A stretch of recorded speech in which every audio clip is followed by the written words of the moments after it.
And now, from beyond our dimension, this is the JeffMara podcast. Here's Jeff. My guest is Donna D'Ingillo, author and founder and executive director of the ICC. She is engaged in several decades of extensive service as a spiritual teacher and faith healer, and she also conducts a regular group meditation for collective planetary healing. Today we'll be talking about her book, The Women Who Loved Jesus, The Untold Story of the Women's Evangelistic Core. Donna, thank you for joining me and welcome. Thank you very much, Jeff. I'm very pleased to be here and to share the information about my book and my extended ministry, the Institute of Christ Consciousness. Well, we're excited to have you. And before we get into your book, the 12 women evangelists that were commissioned by Jesus is a fact that was first revealed in the Urantia Book. And since this comes from the Urantia Book, many of my people may not even know what the Urantia Book is. So can you first kind of give us a quick summary of that? Absolutely. The Urantia Book is what we might call an epical revelation. That is, it is information designed to upstep us in a collective manner all around the globe. This book was not authored by humans. It was compiled by a wide range of celestial personalities in the early part of the 20th century to help us grow spiritually and develop more morally, because this world is overseen by wonderful, loving, spiritual personalities who want us to achieve our ultimate destiny of one day living in peace and truth and love with our social institutions reflecting those values. So what they saw was that we had developed our technology and our material way of living, but we were lagging behind in our spiritual and moral development. So this book was designed to kind of like clear the decks and provide us with the higher information we need to learn about who and what is the nature of our Creator, the way in which all life is orchestrated and how it is administered by loving spiritual personalities.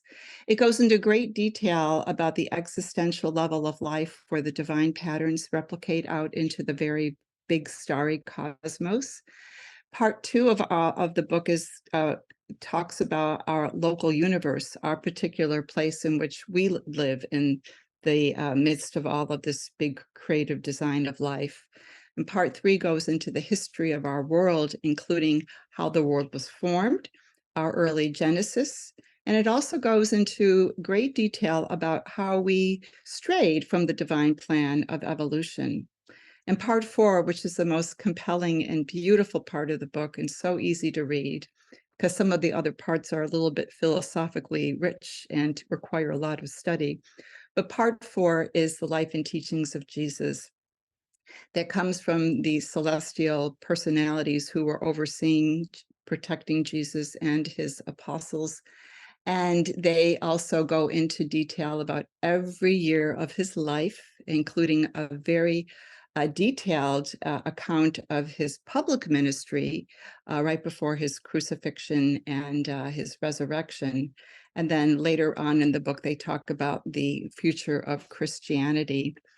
And in part four, it is revealed that during his public ministry, Jesus actually commissioned 12 women who were following him to be his female apostles on equal standing as the male apostles. And so this book is the presentation of their spiritual experiences with Jesus and how he changed their lives and gave them that sense of divine dignity so that they could come out of their own kind of like socially a marginalized shell and reveal who they really were as daughters of God. And it's a beautiful account that is expounded upon in my new book, The Women Who Loved Jesus. But they were first presented in the Urantia Book. So the Urantia Book is designed to help us come into a greater understanding of our place in the vast creation of life. Would you say that the information in part 4 about Jesus's life has been hidden from us? Yes, I think a lot of information, especially from the Gospels, has been only a small part of the bigger story of Jesus. For example, in the early part of the life and teachings of Jesus, the author goes into a lot of detail about every year of his life, which is not recounted in the gospel interpretation. There were many things that Jesus hid that he did not tell anyone for his own purposes of seeding in the information that he shared with people on his travels throughout the Roman Empire to prepare the higher, to prepare the path, I would say, for the teachers who came after him, who were preaching his gospel message of love and faith and loving service to the family of humanity. So the story of the 12 women were not accounted for in the biblical interpretation, although they do mention in some places that there were women who did follow Jesus. But the story that was presented to me of these 12 women really does flesh out more of who they were and why they decided to follow Jesus and then develop their skills in their healing ministry to help people grow in their own divine dignity as sons and daughters of God. Were any of these 12 women the wives or sisters of the 12 apostles? Yes, yes, there were relations. One was the sister-in-law of Jesus' brother, Jude. Martha was the sister of the apostles Peter and Andrew. Um, I think Ruth was the daughter of Matthew Levi, one of his apostles. And I believe those are the three associations. Yeah. Hmm. My memory serves me correctly after a few months away from all the information. Was Jesus ever married? According to the Urantia book, no, he was not. He did have a romantic interest in a young woman when he was around the age of 19. Her name was Rebecca of Sepphoris, and she wanted to marry him. And I do believe that they were in love, but he knew that he had a higher divine mission. And in the Urantia book, they talk about before he incarnated as Jesus, he is really the creator of our universe, and he's known on high as Christ Michael, not the Archangel Michael, who comes under Michael's jurisdiction, but Christ Michael had to undergo 7 bestowals in order to become what the Urantia book terms as a master son. That is a divine being who has complete sovereignty over his domain, his universe domain. And he has a creative consort, the Mother Spirit, who is the Holy Spirit and is the womb of our consciousness in which we live. So before he incarnated, he was given his objectives that he needed to achieve. And one of the objectives was that he was prohibited from marrying, not because of because he could not leave any issue. He could not leave any children, because the celestial personalities don't want a cult following of someone who was a progeny of Jesus or any relationship to Jesus. They wanted his teachings to stand on their own without any other kind of human influence. So he did not marry. He did not. So pre-birth, on the other side, his name was Christ Michael? Yes, in the Urantia book, they talk about the different orders of personalities, and there is a subsection of all creation. There's many subsections, and one of them is called a local universe. And there are 2 divine beings who leave the existential level of reality, where all the divine patterns are created and replicate out into time-space reality. And Michael and his creative consort, the Divine Mother, leaves the existential level to stake out their kind of like piece of creation, where they'll start to lay down the lines of different kinds of gravity energies like physical gravity or mindal gravity, spiritual gravity. And the Divine Mother is the Holy Spirit. She is the mind. She is the consciousness in which we live. And she resides at the center of their universe home. And she sends out her gravity lines that animate all life. And so when Michael, as a creator son, starts to develop and create children with the Divine Mother, one of his mandates in order for him to achieve complete sovereignty over his universe, he's a divine being, but he hasn't achieved the requisite experience in being a divine father to his children until he undergoes 7 bestowals of the actual children he creates. So his final bestowal was as a human, and he chose this world to take a part of himself, to incarnate into human nature, to show 2 things: to show how humans can craft themselves into a divine being, and to also reveal the loving nature of our Creator to humanity. And so in his bestowals, in his last bestowal, his 7th bestowal here, he picked this world because our world was a place of great need. There was a lot of war and poverty and just, tremendous social ills here. And he came here to set the record straight about the nature of deity.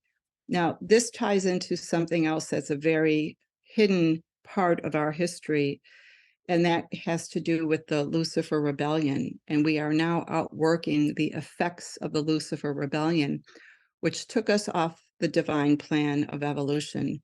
Had our planet developed normally, by now we would have outworked so many of the social problems that plague us, like war, corruption, greed, illness, poverty. This would have all been a thing of the past, but we have been limping along in our evolution because of this event that happened many years ago, 250,000 years ago. And it had implications for our cellular biology, our DNA development. It's a very complex story, and I don't want to get off track too much with talking about the book. But the good news is that we are now in a period of spiritual reclamation and rehabilitation. And this is one of the reasons the women came back to teach us the ways of the Divine Mother, which is this lovely harmonizing, gathering energy. When you think about mother's love, and you think about the love of a mother, how protective it is of the child, how loving and how fierce a mother can become to protect her children. This is an energy that really needs to be more enveloped and expressive in human nature so that we feel that motherly love within us. Even men can feel that motherly love.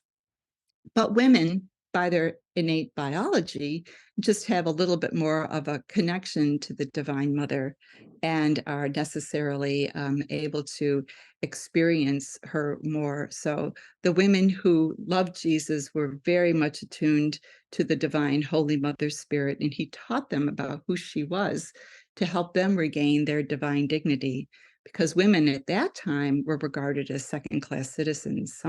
In some religious beliefs, they weren't even regarded as on par with the men as being human. So this was a very important thing that Jesus did. He was the first women's liberator. He really liberated women to be who they are as daughters of God. And it's such a beautiful account that they share about how he liberated each one of them in their own unique way to find their true divine potential. Was Mary Magdalene one of the 12 women? Yes, she was. And she was actually the spokesperson for the women's group.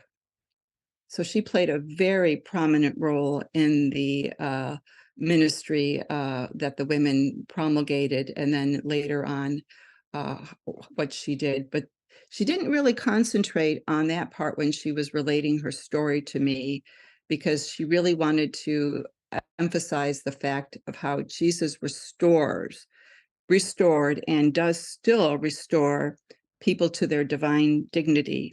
And, he kind of sees inside a person's soul and sees the energetic emotional blocks that prevents a person from feeling that self-love and self-confidence that everyone needs to develop themselves according to the divine plans that the indwelling spirit holds in sacred trust for each individual. But she was a very important player. I just need to clear up something for me personally. And so I'm going to kind of backtrack for a second.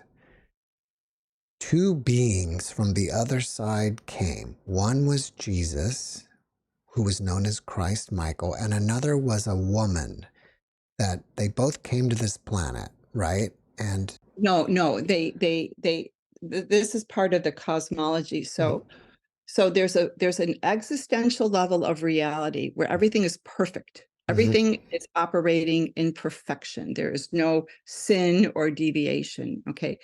This is where all the divine patterns exist that can replicate out into time space. So think of time space as being an unpervaded space. And then there are lines of gravity.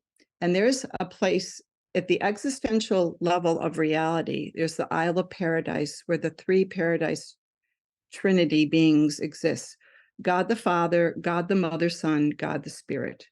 Think about somebody staking out a piece of land that has never been owned and laying down borders. This is what the divine mother and father do. They leave the abode where they're created as offspring of the paradise Trinity, and their purpose is to go out into unpervaded space, stake down their lines of energy, and the Isle of Paradise is the source of all physical energy and reality. And so they are taking those energies and they are they're making their home. Our planet is one planet among 10 million in their local universe. And so it is important for the Father, Christ Michael, to gain experience in understanding who his children are, the children that he creates with the Divine Mother. And some children he creates on his own, some children Mother creates on her own. The angels come from her. And so as they stake out this piece of space, then they get all these energies in motion. There's the physical planets that begin to evolve, the suns, the nebula. I mean, it's huge what happens. There's personalities who direct the energies under their divine authority. And so Jesus, or Michael, had to incarnate as a human in order to gain his full sovereignty, so he could do whatever he wanted in his universe. Up to that point, he was limited in his sovereignty because he did not have the experience of his 7 bestowals. This is all explained in part 2 of the Urantia book. It's a fascinating account of how the Divine Father functions in creation. So when he decided to come to this planet, there's a secret of incarnation, which we will never know about. This is a secret that he holds, and he incarnates into a fertilized zygote, okay? This is all explained in part 3 or part 4, when they talk about Jesus' parental inheritance was not only from Mary, it was from Joseph too. So the whole concept of the virgin birth is demystified in the Urantia book in part 4, in one of the earliest papers. The secret of incarnation is that there were 3 couples that were selected to be the parents of the human Jesus. And they were selected, Joseph and Mary were selected because they represented the most ideal, normal family life. And the Jewish religion was selected for the incarnation because of the monotheistic tradition they had of the belief in the one God. But Jesus, as a human, had the biologic inheritance of both Mary and Joseph. And I know this is highly controversial, but to me, it made a lot of sense, because when you listen or read some of the theologies about the virgin birth, that actually came from one of the existing religions of that time, Mithraism, who was a savior's son, born of a virgin, whose feast day was December 25th. And so all of these mythologies and traditions, they get jumbled up together. And this is also explained in part 4 of the Urantia book, of how Christianity evolved. And they go into a little bit of where the Gospels came from, who wrote the Gospels attributed to Matthew, Mark, Luke, and John. It's a really fascinating account. And when I read it for the first time, it really kind of made a lot more sense to me. It gave me a lot more perspective than what I had gleaned in being raised in a pretty traditional Christian church during my early years. So you're saying that Jesus's birth wasn't a virgin birth? Correct. Okay. Correct. That's just taken from another religion, Mithraism. Yes, and this is one of the concessions that the Apostle Paul made to bring more people into the Christian church. There were traditions that were bled over from some of the existing religions of that time. There was Zoroastrianism, Mithraism, Stoicism, Cynicism. I mean, there was a lot of theology or philosophy that was incorporated into what later became the Christian church. Now, this is not happening all at once. This is going over, later years leading up to the Council of Nicaea, where then the leaders of the church at that time pick and chose what they wanted to put into the New Testament. The purity of Jesus' gospel is so simple. It's 2 things: faith in our loving creator, parent of all, and loving service in the family of humanity. That's it. That's his gospel. The apostles, or in their elation with Jesus' resurrection, started slightly turning the message on, have faith, he is risen. And that later developed into a much more codified creed of theologic thought. But Jesus' gospel was very simple. And this is one of the points that the women bring out in their stories of how it was all about relationship with the creator, and relationship we have with one another, of love and service to one another. All right, I need to ask one more thing to help clear up this whole thing for me, and that is Saint Michael, or Jesus, and I don't know what was her name, but the mother that angels were born of. What is their relationship to what people call God? Excellent question. And here again, I'd like to refer back to how the Urantia describes that we have 3 major spiritual influences in us, which you might call wires or circuits, that give us direct access to our Father Michael, our Holy Mother Spirit. Some people call her Nebudonia. The name of our local universe in which our planet resides is Nebadon. And so sometimes she's referred to as the Divine Mother, the Holy Spirit, or Mother Nebudonia. But she is the mothering presence that pervades all of our universe. And she's like that evolutionary dynamic that gets the whole life force moving in the right direction. Okay, so we have 3 major spiritual influences within us. One is called the indwelling spirit. The Urantia book uses the term the mystery monitor, or the thought adjuster. The thought adjuster originates in the paradise creator father of all life. He is the first source and center.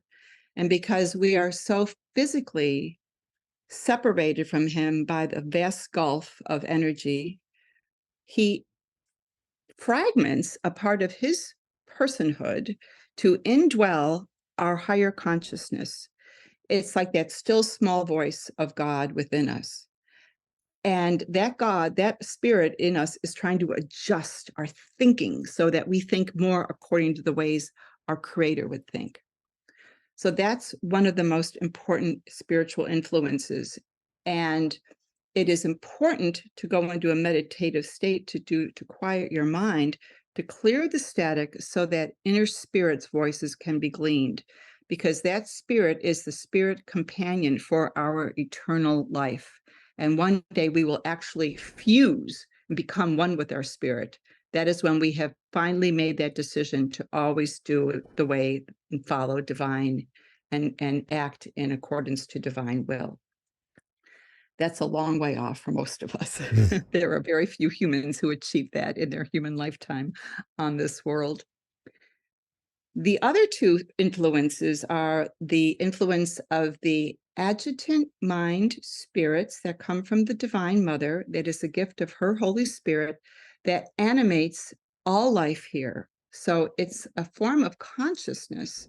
And we have 7 circuits within us that give us the ability to think, feel, and act. They are wired into the chakra system, and they all have a specific function. And I remember Byron talking about in his interview, he talked about how the animals are different from us because they only have the first 5 spirits, and we have the additional 2, wisdom and worship, that gives us the ability to perceive truth and to have that worshipful impulse. That is an existential, evolutionary endowment from our Creator Mother that gives us the ability to recognize deity. Father Michael, after his resurrection and his ascension, he sent his direct spirit into us. It's called the Spirit of Truth, that works through our mindal system to give us a better affinity to recognize what is true and real, because we live on a planet that is just full of deception and distortion. So he gave us that spirit of truth so that we would be able to have a direct access to him as Jesus and as to Michael.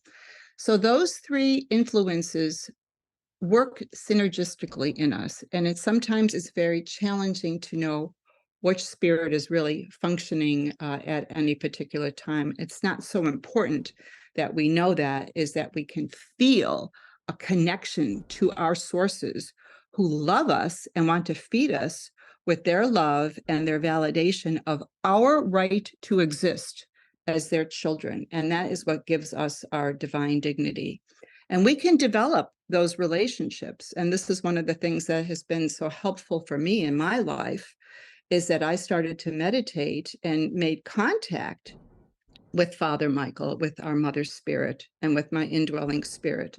And it's been a tremendous aid. I don't know if I would be able to hack living on this planet without those influences and having my relationship develop, because it has kept my sanity and my spiritual motivation to keep going, and to help people overcome the problems that we have faced living here on this planet, that's got so many social problems.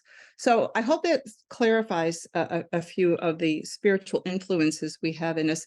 They are so beautiful. And when you tap into them and begin to feel that deeper sense of love, all it does within us, it just reinforces our right to be the best person that we can become, and to want to help other people achieve that same inner sense of love and peace and stability in who they are. I first want to mention to people that when Donna mentions Byron, what she's talking about is an interview I had with Byron, I think about 2 years ago, basically on the Urantia book itself. And so I'll put a link in the description below if you want to check out that video.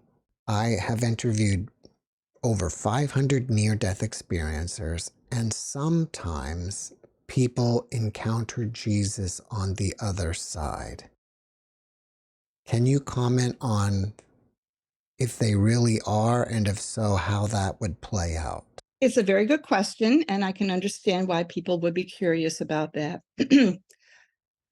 We are creatures of consciousness, and we are plugged into a very large system of thought information, mind information. I don't really have a lot of the words for that, because the spiritual circuitry of our world, our mindal circuitry and our physical circuitry is very, very complex. However, not having a near-death experience myself, I can only venture to guess that it is an experience that people receive when they are at a place of crisis, when they are about to cross over to the other side, and maybe they are not ready to continue on their eternal ascension career. But that information or that connection that they have with Father Michael, they have a connection with Father Michael, whether or not they recognize who he is, it doesn't matter. He is conveying something to them that is familiar to them, that will help them understand the larger context in which we live. We have been living on a planet that has been quarantined from the rest of the universe. And now the circuits are connected and people having these experiences. It is an attempt to help them understand this broader context, that we live in a universe of love, of creation, of peace, where people naturally love one another, which is vastly different from the way we live here. So it is an attempt to help people understand who they are and who they are in relationship to this greater cosmos of life and the deity personalities who inhabit it. And when they talk about these feelings of peace and they go through the life review, it is designed to help people choose to live eternally, because the spirit fragment of the creator living within a person wants that person to ascend all the way back to its origin of paradise. We exist within the imagination of God. It's like the creator has projected an image of who we are onto our biology from our mother and father and our ancestors, to help us grow in comprehension of the bigger dynamics in which we live and who we are, and as created in the mind of our creator. And so because most people don't understand that they are children of our creator at the core essence, when people go through the death experience, which is very scary because we don't know where we're going. Fortunately, this is all explained in the Urantia book about the next levels of life. But it is a guide to help people open up to this vast, loving universe we live in, where they can feel safe and feel loved and like they have a purpose for their lives, because people will come back and will report that they are different because of the experience. So whatever way in which they need, their spirit knows, and is kind of like contacting that spiritual energy or personality and saying, okay, send that to that person so they can understand that. The mind is so elastic, it's so vast. And when you're out of the body, the density of the body tends to shut down a lot of the spiritual information. But when you're out of the body, then you're more porous. And so you can have a lot of information just kind of imprinted on you all at once, and you have this expanded, like an epiphany. It's just huge, the information that can be kind of compressed into a human mind that will contain expansive, wonderful information that people need to have a higher perspective of who they are and the nature of reality. Can you give us another anecdote of what these 12 women were doing for Jesus? Oh, yes. Okay. During Jesus' public ministry, many people heard about him. There was like a big buzz about him in the region of Palestine. So many people came out to hear him. This affected men and women, and many women came out to hear him, or they would hear him when he would speak in various synagogues in the region. And what the women report was that his love vibration was so strong, his auric field of love was so strong, that it would send a reverberating signal out to each soul and heart. And it created like an alchemical reaction within a person. And several women reported how they like an arrow pierced, like his words were like an arrow that pierced his heart, or they just covered over his mind and their minds and just filled them with this sense of wonderment and love. And so as they had experiences being around Jesus, they would sit with this, and eventually 12 of them were so emboldened to come out of the confines of their social structure. One was the daughter of a Roman centurion, and she basically decided she was going to reject her Roman inheritance and, not follow what her father wanted her to do, and strike out on a path to follow Jesus. I mean, this was a tremendously courageous act on her part to leave her social conditioning as a Roman daughter and follow this itinerant preacher who was going around Palestine. But that's the frequency he resonated. And the women got him in a way that the male apostles didn't, because the women have a stronger affinity for the mother spirit, that mother love that Jesus personalized. He was a living embodiment of that motherly, fatherly love. And the women picked up on that, and he loved children, he loved life, he loved animals. And whether or not people can understand that, there's a resonance about a field around people. And when you're around a person who's so spiritually magnetic by Jesus, like Jesus, you can't help but have some kind of alchemical reaction within your heart and your soul.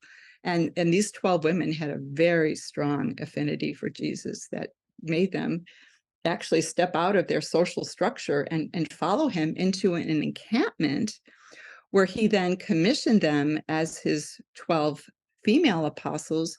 And they basically became the healers. And they created a social setting of love that actually eventually created the Christian church. This is something that they were not credited with doing because it's not really mentioned in the Bible, but their social glue of love was so compelling that it brought other people into the fold. The male apostles were the preachers and the teachers, so they could take those concepts and they could share them with people, but it was the women who were holding that love space for people to come into the encampment and receive the healing. Jesus taught them how to minister through the Holy Spirit, the Divine Mother. And when they did that, in conjunction with using the healing properties that they had access to, herbs, ointments, unguents, essential oils, when you impart the energy of the Divine Mother, there's a life spark in her. She is the life force, and no life can ever occur without her. And that's why our scientists will never create life out of their own, because she is the activating spark. And her spark goes into these medicines. And Jesus taught them how to heal. And he also taught them how to communicate at a soul level, because that's what Jesus was so adept at doing. He could read the needs of a person's soul. He could get beyond all of the pain and suffering that a person experienced and get down to the core essence of who a person is and gently bring that person back to life. There are many stories in part 4 of the Urantia book of his ministering to people in that way. And it is a fascinating story, and how the women in the book talked about how he taught them to minister to the soul. And that's why they were so effective in developing the evolving Christian church, because he activated that divine dignity spark of the soul in each person, and it gave them meaning and purpose for their lives. Do you think Jesus knew pre-birth that if he incarnated here, that he would ultimately end up being sacrificed and resurrected? I would not ever be in a position to venture that, but as a divine being, he probably did have foreknowledge. And at first, when he incarnated as a human, in his human consciousness, it took him many years to understand that he was the actual creator of the universe. That happened around in his later 20s, around the time of his baptism, when he became aware of who he really was. so at that point, I'm sure he probably had, a great access to foreknowledge. He's a divine being after all, but he always deferred to his human mind, especially in his early developmental years before he was aware of who he was. So I cannot really speak to that, but my guess is probably yes. And even when he became consciously aware as a human of what was going to befall him, he chose to end his life that way, to demonstrate to us that God is always with us, even the most dire circumstances of our lives. His faith and his love, I'm getting emotional, were so strong that he could endure that horrible torture and ignominious death with patience and peace and composure. And just to share a little experience with you that I had with him many years ago, this was around 2004 when Mel Gibson did that movie, The Passion of Christ, which was very, very graphic. And I don't like violence. I abhor violence. I can't stand being around it or see it. And so I asked him, do you want me to see this movie? And he said, well, you can, but I will show you what I experienced. So all of a sudden, I'm on the cross with him. And I can feel the pain. It didn't last long because he gave me something else, but I could feel the pressure on the lungs. And then all of a sudden, he opened his emotional body to me. And I felt his love and his forgiveness. And it was like there was not one whit of judgment or wrath or anger against the people who did this to him. It was all pure love and understanding and compassion. And then when I had that experience with him, he says, now you can decide if you want to see the movie. And I never saw the movie. I didn't have to. I have never forgotten that experience. It's one of the most profound experiences of my life, because he showed me the nature of divine forgiveness that just obliterates any sin. It was wonderful. It was absolutely wonderful. And that has always stayed with me and given me great perspective about what's happening here on the planet right now.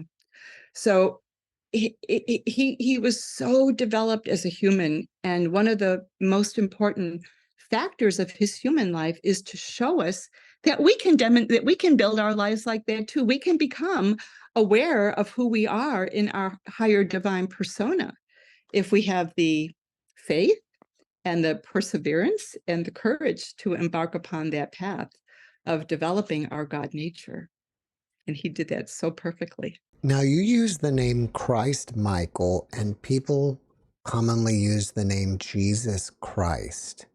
Where does the name Christ come from?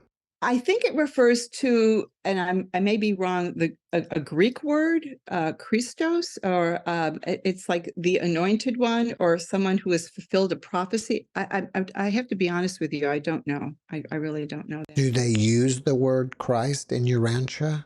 He is referred as Christ Michael, as the Christed, meaning like the sovereign of our universe, and he's known as Christ Michael.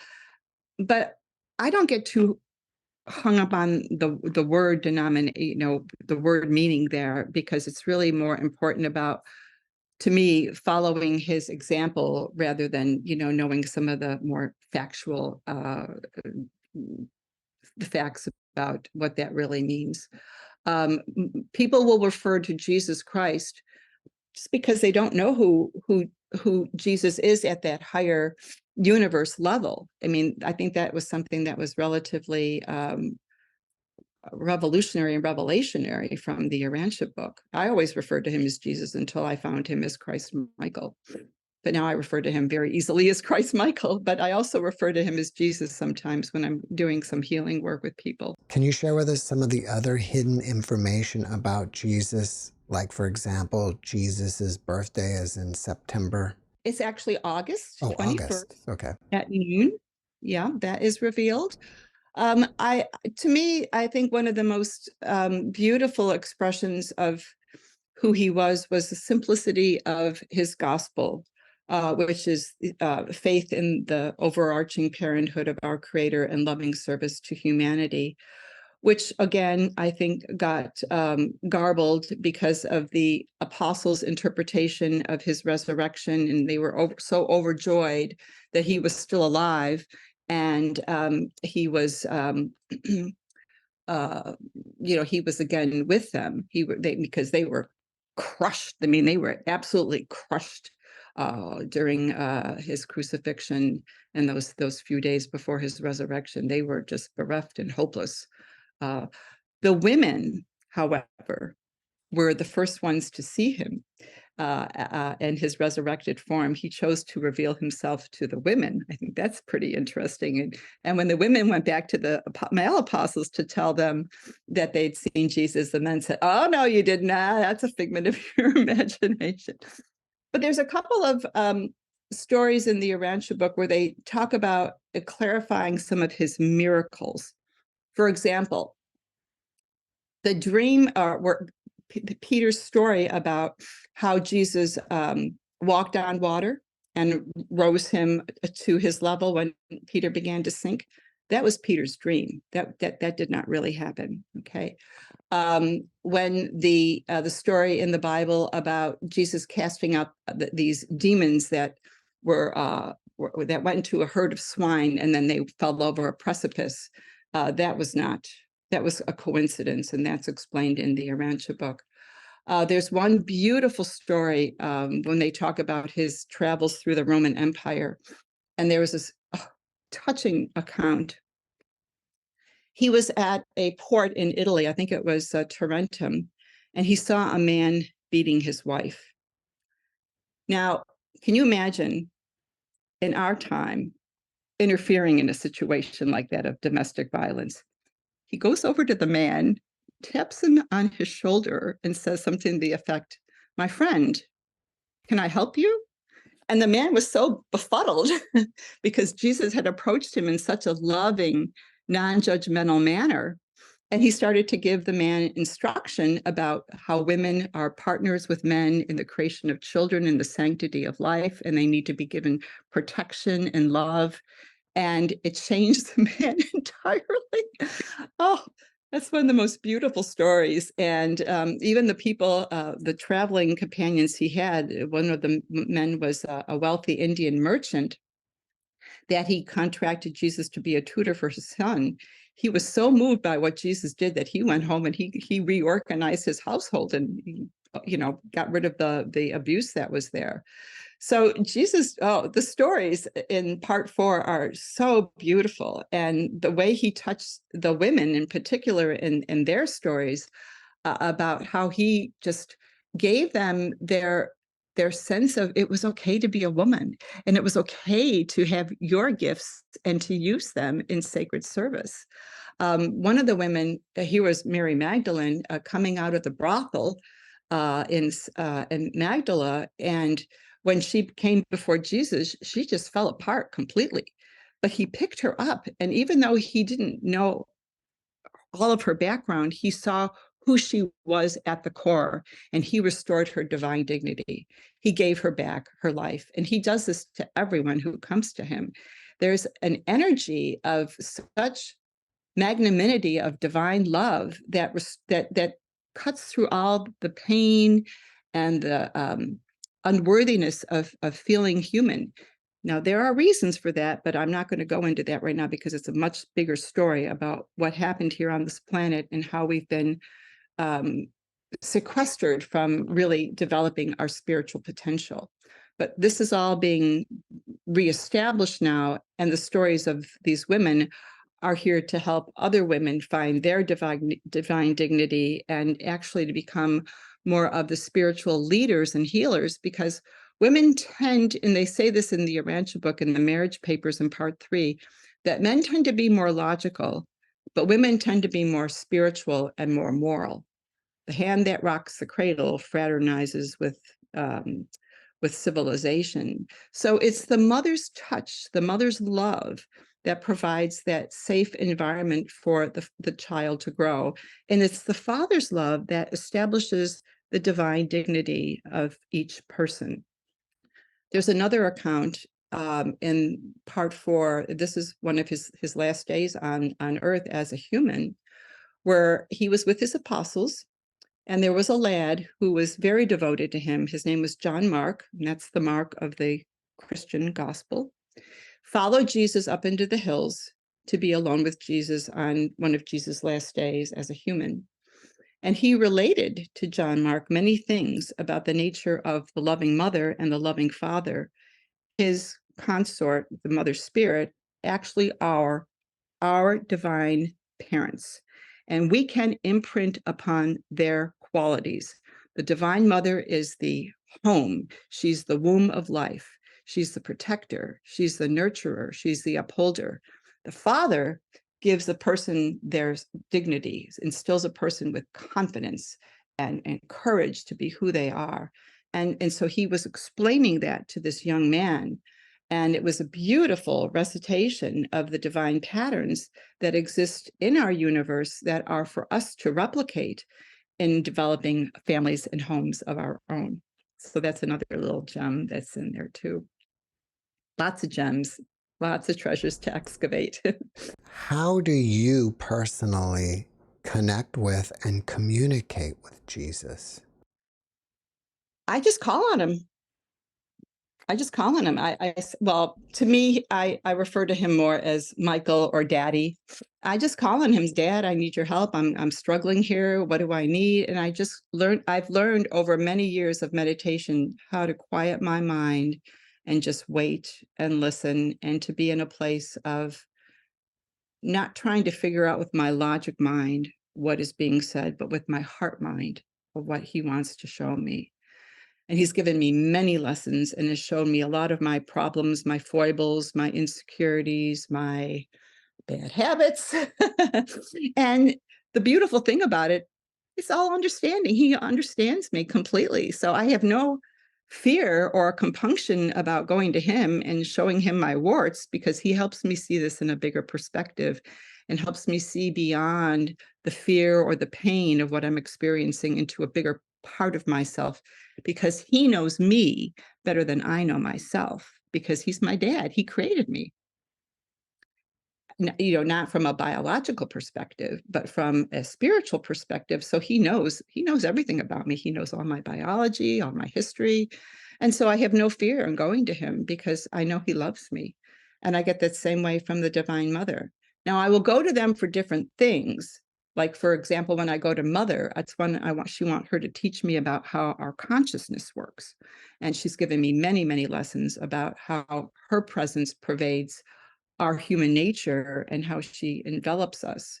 And then there are times when I need to go to my indwelling spirit and ask for guidance from the higher creator of all. So it's just something that I've developed over time as I've opened myself up in meditation and said, hey, I need help. What am I doing? Show me. So, that kind of thing. And every time I've had a problem, a situation with a person that I'm not happy with, I immediately go to spirit and I ask, what am I doing wrong? Show me the bigger perspective here. And because we're such creatures of ego, it is hard to ask for help and be humble ourselves before our creator and say, okay, show me your perspective. And when a person begins to see the broader perspective of other people's perspectives and the higher perspective, it changes you. It changes how you think. It changes how you relate to life. And that's what happened to me. And that's what really kind of triggered my interest in becoming a faith healer, to help people open up their relationship to our Divine Mother and Father and the Spirit, so they could benefit and receive the spiritual support system within their human consciousness system that lights over all of the bad habits, all over the bad patterns that we've developed, and can help a person really open up to their true soul purpose for why they're here in human form at this particular time. And many are here now to be way showers of the truth, to lead us out of this morass that we've been living in for thousands and thousands of years. So it's been a boon in my life, and I'm so grateful to them for what they've given me. And I'm just so motivated to keep continuing to develop on this path and to help more people regain their rightful sense of divine dignity and their divine inheritance from our parents. Is there anything else that you're doing with your healing work? Well, right now, after I received the messages from the 12 women and they formed a book, and the women mostly related about their spiritual experiences with Jesus. It was less about their material lives.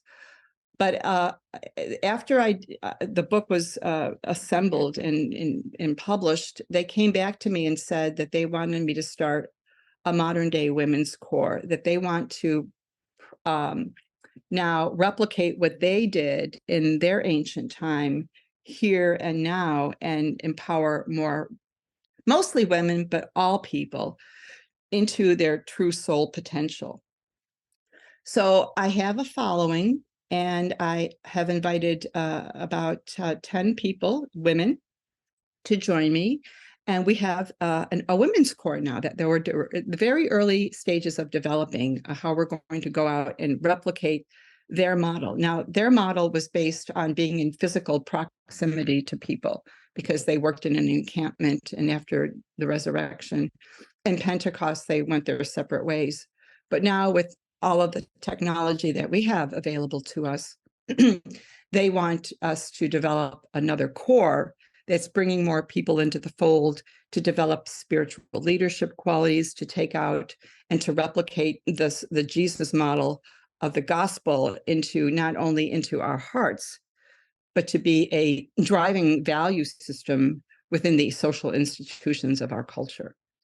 So this is a very big objective that they are giving us now. And it's been just a wonderful experience to come to know these ladies intimately. Excuse me. Excuse me. Because when I was receiving their stories, I could also feel who they were and the love they had for Jesus and Jesus' love for them. And it just kind of added to my soul base or component, to engage more with that soul energy out into the world. So this is the next iteration of their continued ministry, because they know the problems of this world. They experience them firsthand, and they, like Jesus, want all of the people of this world to be healed and in their rightful mind, in their rightful heart, their rightful soul. So this is the next step, and we're just getting started. I don't know where it's going to lead. We are in the process of developing some training for women who want to be spiritual healers and leaders, and to learn how to replicate that model of the soul to soul communication that Jesus taught the women, and he was so masterful at bringing out that soul energy in people. After watching this video, people may want to reach out to you and ask you questions. Are you open to that? And if so, how can they find you? Well, I'm very open to meeting new people who are interested and have questions. And I am reachable through my Institute of Christconsciousness.org website. The URL is just institutechristconsciousness.org. And my email is donna@institutechristconsciousness.org. I have a page up on the website about the women who love Jesus, and they can purchase the book on Amazon. And there's also a page about our newly formed women's corps, and there's a little profile of each woman up there. So we always are well open to welcoming more women to join us. And in time, I'm hopeful that more men will also want to form Jesus-centered groups of the soul-to-soul communication. But men are wired differently than women, and their ministry will be a little bit different. But right now, I feel it's time for women to come into more of the spiritual leadership that has been denied them through many years of patriarchal over-control, especially in the institution of religion, and bring women and men back to a more harmonized balance. So both genders are fully represented in the social institutions, and we are benefiting from both the beautiful patterns of our Divine Mother and our Divine Father. And that is what begins to happen when a person, when we do this healing work, they open up to our divine parents in their own spirit, and they develop their hidden potential that is living within their higher system of consciousness. Donna, after Jesus was resurrected, did he continue on as a mortal for a while? Because some people have accounts that he went to India and even as far as Japan. When he was resurrected, he was not in a physical body. He was in what they call a Urantia form, which is a midway place between human corporeal body and spirit substance. So there's this intermediary form called the Urantia body, which undergoes many transmutations. So like you're evolving towards pure spiritual substance, which I don't even know what that looks like. I can feel it, but I don't know what it looks like. It's beyond the realm of the vision. But he may have gone to various places in his Urantia form to reveal himself to certain populations. Now, his apostles, one of his apostles did go to India, and that was the apostle Nathaniel. He traveled to India.